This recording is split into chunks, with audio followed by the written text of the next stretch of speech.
Australian property prices are falling at the fastest rate since 2008. And today, the Reserve Bank of Australia has decided to lift the cash rate by another 0.5%, up to 1.85%. What does this mean for Australian property prices? And are Sydney and Melbourne going to see the biggest crash we've seen in the last 2 decades? What will happen to the other major capital cities and large regional locations? And is now the right time to buy into the property market? Or should you hold off for the next 6 to 12 months before making your next investment property purchase?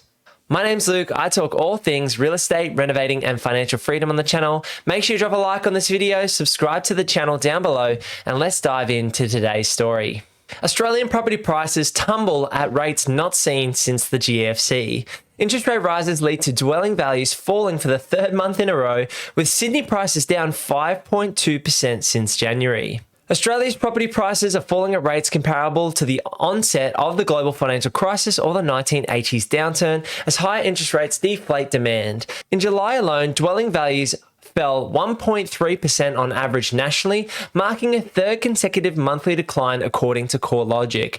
5 of the nation's 8 capital cities recorded falls, with Sydney down 2.2% and Melbourne retreating 1.5%, while prices in Brisbane, Canberra, Hobart were also starting to slide. We're definitely seeing house prices falling quite rapidly at the national level, on par with the GFC, Tim Lawless said. Now, isn't this interesting? We go from a big cycle of boom, hysteria, and media talking up property prices and the bull run that was to be, and now we're going into that bearish phase where the media's moving into talking about biggest price decline since the GFC, the property market's declining, cash rates are increasing.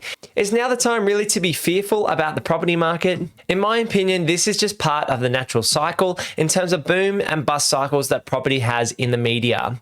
Now, it is expected that property prices will decline this year. As the cash rate increases, and as we've seen today with the RBA's decision to continue to lift the cash rate, we're going to see those interest rates increase to the everyday homeowner and the investors holding mortgages over their properties.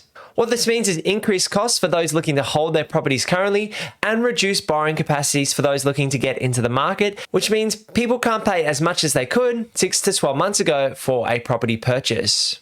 Now on screen, we have the cash rate, which shows today lifting to 1.85% at the 3rd of August 2022. Now you can see historically we've had a low at sitting at that 0.1% mark, and over the last few months we've lifted to 0.3, 0.85, 1.35, and now today getting up to 1.85%. If we look back historically, 1.85% isn't a high cash rate. Now, we expect the cash rate could get a fair bit higher, up towards the 3.5%, maybe the 3% mark in the next 12 to 24 months, but that's not unreasonable given Australia's historical performance. The RBA needs to balance inflation and the growth in the economy. And given that prices have been getting away for the everyday basket of goods, lifting the cash rate is going to reduce some of the demand and therefore reduce some of the inflation that's occurring in the economy. Let's continue reading on in today's article, and then we're going to dive into a table which shows the price movements for Australia's key locations. Now on screen, we have a little bit of a forecast based on investors' expectations of the RBA's future cash rate. Now today, the cash rate has been lifted to 1.85%, and the highest it's expected to go is around that 3 to 3.2% mark in the next 12 to 24 months. Based on these projections and looking at the cash rate today at 1.85%, this means we could see an increase of another 1 to say 1.5% in terms of interest rates passed on to homeowners and investors. If the cash rate was to get to say 3%, the everyday mortgage could be sitting around that 5 to 6% mark with most of Australia's big banks. At which point in time, it might make sense in the economy to start reducing interest rates a little bit, which is what this forecast is projecting from around March 2023 onwards. Now in this article, it's saying the reversal of property values likely has a long way to go, with a halt in the rate rises and perhaps even cuts next year likely to put a floor in the property market. Now for me as an investor, When they're saying this is a long way to go, they're only looking at a 12 to 24-month time horizon. When you're looking to invest in property, you should be taking a 5, 10, 15-year perspective in terms of that investment. So I get asked every day of the week, Luke, should I buy in the property market? Should I hold out another 6 to 12 months and wait and see what happens? Now, if it was me and it was my money, then I would want to know that I understand my borrowing capacity and I understand my overall strategy. And if those two things are aligned, then I would look to go and find a great deal in the market right now. Now, that's not for everyone. Some people might want to sit back and see what happens. Prices may decline, prices may stagnate, prices may even increase in certain pockets.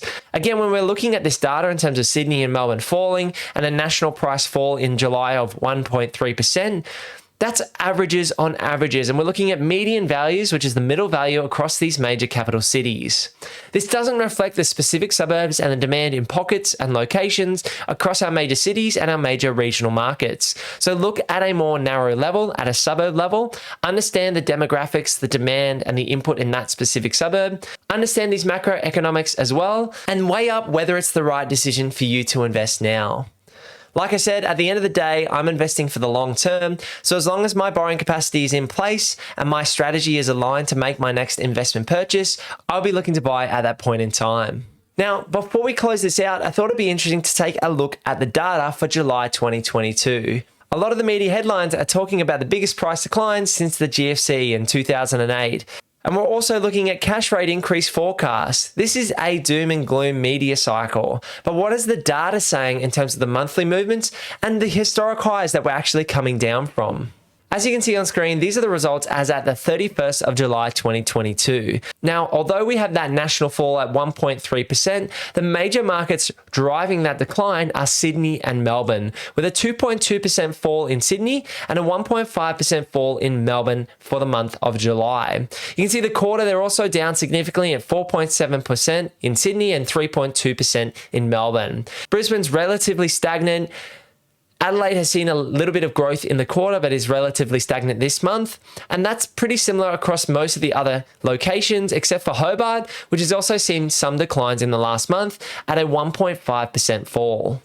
Now, for me, seeing Sydney and Melbourne come off their peaks makes sense. Their median values, the median value in Sydney sitting over $1 million here, with the median value in Melbourne around that $800,000 mark. And there's a lot of suburbs in these locations that are over $2 million plus. So to see some pullback in these prices from their historic highs is not unexpected at this point in time. I think what we should expect to see over the next 6 to 12 months is the RBA continue to lift the cash rate to around that 2.5% mark. It could go even further than that, up towards the 3%, but I can't see them pushing it too far that Australia goes into a significant downturn.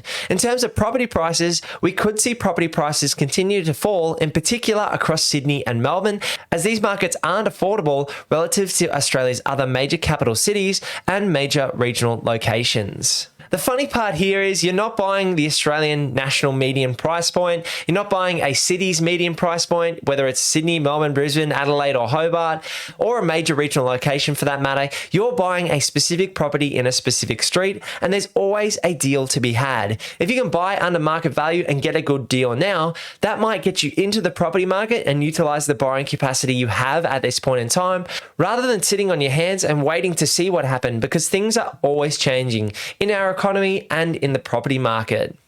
So don't get caught up in the media hype and the big headlines about property price falls. Make a smart decision. Look for relatively affordable locations if you're looking for a property investment, and weigh up whether this is the right time for you based on your strategy and based on your lending capacity.